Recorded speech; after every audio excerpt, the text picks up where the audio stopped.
নবী পৃথিবীতে আসবেন এই মাসের পরের মাসটাই রবিউল আউয়াল আসতেছে। এই রবিউল আউয়ালে পৃথিবী কেউ খুশি হোক আর না হোক, খুশি হবে একজন, তিনি কে? আমি আপনি আমার নবীর পজিশনকে নিচে নামাইতে নামাইতে সম্পদ জমিনের নিচে যদি নিয়ে যায়, আল্লাহ বলেন এতে আমার হাবিবের কিছু হবে না। আমার হাবিবের সম্মান আমি আল্লাহ একাই যথেষ্ট। আমি আমার হাবিবের সম্মানকে যতটুকু করবার দরকার, উঠানোর দরকার, আমি আল্লাহ উঠাই বলে বলেন আল্লাহ আকবার। তো জবান খুলে বলে আরেকবার বলেন রবিউল আউয়াল মাস আসছে, খুশি হবেন না বেজার হবেন? জুলুসে যাওয়ার দরকার হবে কি? জুলুসে যাবেন নাকি যাবেন না? সবাই পাইলে যাওয়ার কি সম্ভাবনা আছে? ইনশাআল্লাহ বলেন সম্ভাবনা আছে। 2 দিন ছুটি দেওয়া হয়েছে।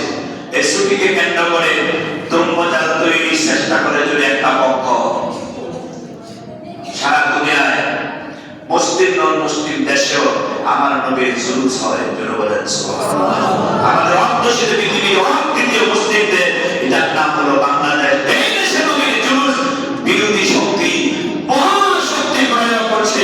নবীর জুলুস যেন এই দেশে হইতে না পারে, ওরা বন্ধ করার জন্য কোমরের মধ্যে বের বেঁধে ওরা রাস্তায় রাস্তায় নেমেছে, কুকুরের মতো কেউ শুরু করেছে।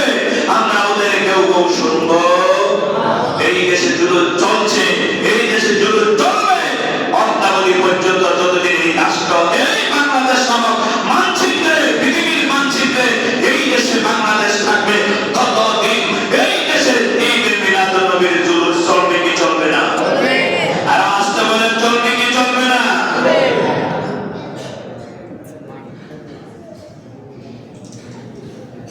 আমার ভাইরা, আমার বন্ধুরা, এটা কোরআন আমার সামনে, আপনারা এটা জানেন, চিনেন, পড়তে যদি নাও পারেন, এটা কি বলে? পড়তে পারেন না, বুঝলাম, কিন্তু এটার নাম কি? কোরআন। এই কোরআন নাযিল কি আমার নবীর আগে না নবীর পরে? আগে কে? আমাদের নবীর আগে কে?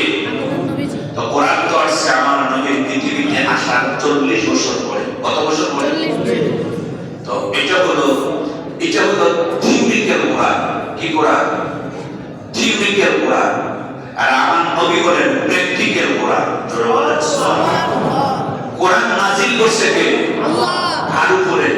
নবীর উপরে। নবীর উপরে। এখন কোরআন আসছে আমার নবীর 40 বছর পরে, নবী আসছেন 40 বছর আগে। তো সাহেবে কোরআন, কোরআনের মালিক কে? আমার নবী। কোরআনের মালিক কে? আমার নবী। তো কোরআন হলো থিওরিক্যাল, এটা থিওরিক্যাল কিতাব। এর আগে আসছে প্র্যাকটিক্যাল কিতাব, তিনি হলেন নবী মুহাম্মদুর রাসূলুল্লাহ সাল্লাল্লাহু আলাইহি ওয়াসাল্লাম। তো এই থিওরিক্যাল কোরআনটি আল্লাহ বলছেন, আমি তো প্র্যাকটিক্যাল কোরআন থিওরিক্যাল কোরআনের আগে পাঠিয়ে দিয়েছি। আমার প্র্যাকটিক্যাল কোরআন বলছে কুল বিফাদিল্লাহ ওয়া বিরহমাতিহি ফাবিযালিকা ফালিয়াফরাহু ওয়া মিম্মা ইয়াজমাউন। প্র্যাকটিক্যাল কোরআনের জবান দিয়ে যেটা বের হয়েছে, আমি থিওরিক্যাল কোরআনের মধ্যে সেটা নিয়ে আসছি।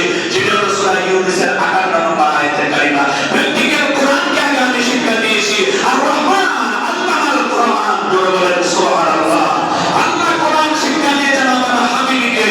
আমার আল্লাহ বলেন প্র্যাকটিক্যাল কোরআনকে আমি শিক্ষা দিয়েছি, তারপরে থিওরিক্যাল কোরআন আমি পৃথিবীতে পাঠিয়েছি। এই থিওরিক্যাল কোরআনের সূরা ইউনূসের 58 নম্বর আয়াতে কারিমার মধ্যে আমি প্র্যাকটিক্যাল কোরআনের জবান দিয়ে বলে দিয়েছি, উম্মতদেরকে যেন তিনি বলে দেন, হে উম্মতরা, তোমরা ফজর করম পাওয়ার পরে আমার নবীকে পেয়ে তোমরা খুশি উদযাপন করো। জোরে বলেন সুবহানাল্লাহ। এটা কার ঘোষণা? এই থিওরিক্যাল কোরআনে এই ঘোষণা আছে কি নাই? আছে। বলেন আছে কি না? আছে। এটা প্র্যাকটিক্যাল কোরআন না, এটা কি কোরআন? থিওরিক্যাল কোরআন। এখন আমাদের জন্য এটা, আমাদের জন্য প্র্যাকটিক্যাল। জোরে বলেন সুবহানাল্লাহ। এটার উপরে আমি আলোচনা করব, আল্লাহ তাআলা যদি আমাকে দয়া করে। তবে এই যে মিলাদুন নবীর জন্য আমরা প্রস্তুতি গ্রহণ করছি সারা বাংলাদেশে, গোটা বাংলাদেশে, গোটা দুনিয়ায় এই যে মিলাদুন নবী জশ্নে জুলুস পালনের জন্য সারা দুনিয়ায় অপেক্ষা করছে। তারই মাঝে আমাদের বাংলাদেশ অতিথি মধ্যে চট্টগ্রাম সিলেটের পরে আমাদের